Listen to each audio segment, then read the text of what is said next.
Okay, so I've been doing a little research on the Magic Start button for TMNT NES.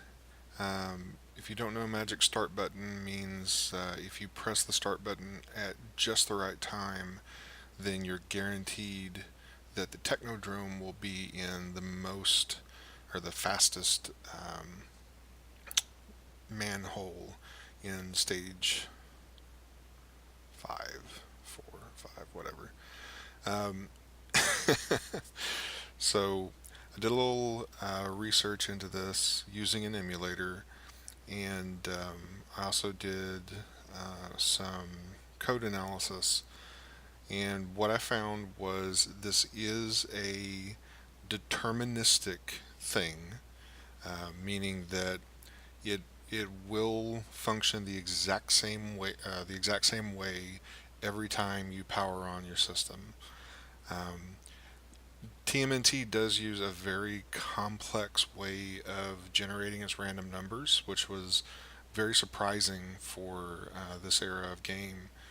It's not uncommon, but it was just a surprise to me. Um, and it's actually based on how much lag you're getting. So basically, once the game is done with its calculations for the frame, it enters into an infinite loop of constantly updating the RNG counter, then basically the next random number, and it just sits there and spins doing this until the beginning of the next frame starts. So if you've got a lot of time, then the value is going to change a lot. If you've got no time left, then the value is going to change very little. But because the title sequence, there's nothing that the player can do to change how much time the processor is spending. This is always going to be the same, no matter what happens, and it will work the same on the emulator and the Nintendo and the clone systems because it's not interacting with the PPU or anything else. It's strictly a CPU operation.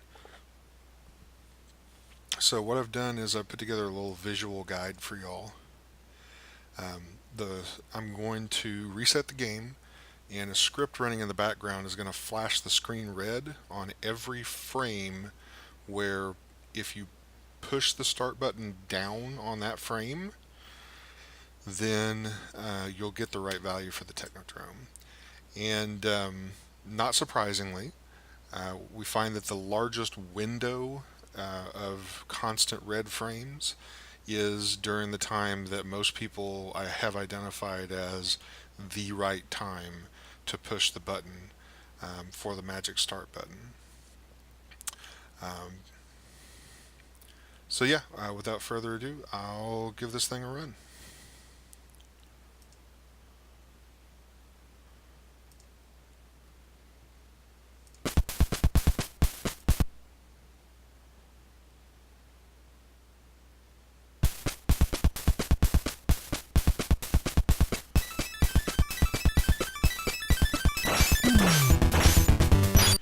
So as you can see, there was the big bright flash right before the high notes kicked in, which is where I see most runners pressing start.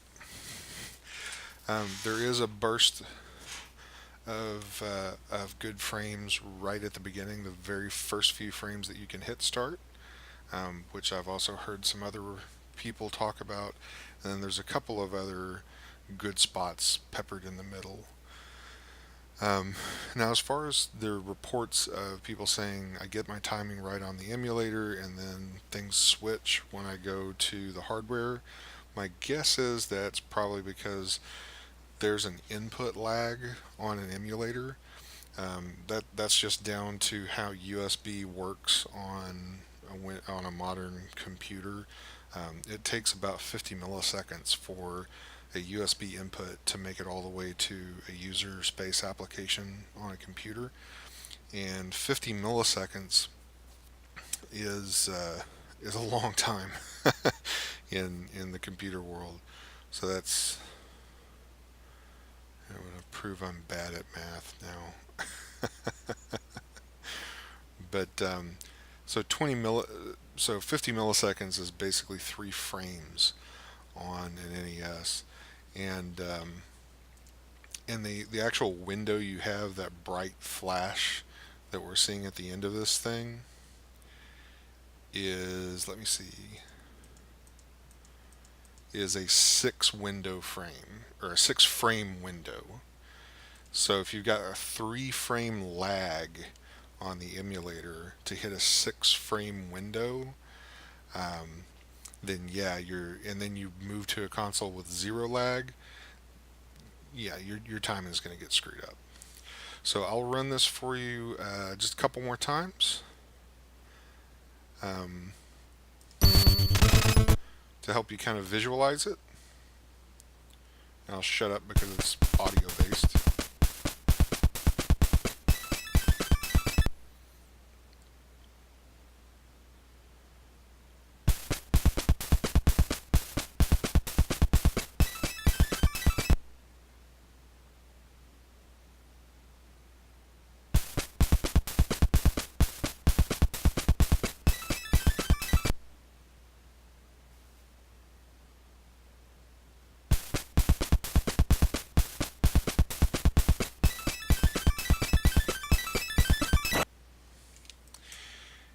And we'll do um, one more demonstration just right quick. Let's see. That is only going to highlight that one particular window that most runners go after right there before the high notes kick in. So if I'm making a code change on the fly, so forgive me if this screws up.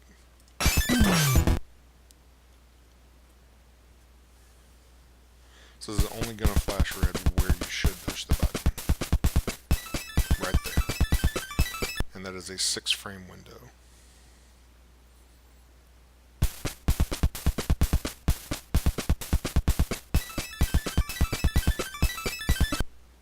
So if you notice, it's a little off beat.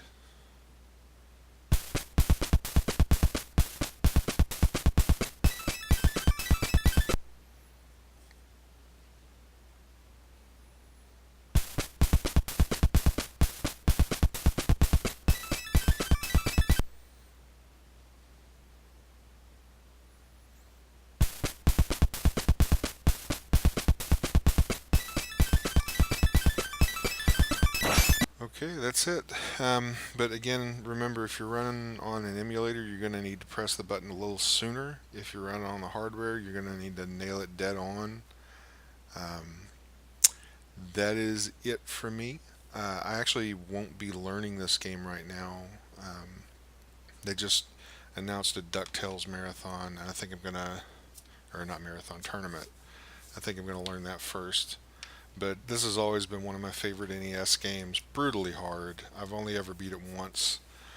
I love seeing the community run this game. I'm glad more people are starting to take an interest in it, and I certainly have an interest in helping find more information about the game. So if there's anything else that people need to know about it, let me know. I may be able to help.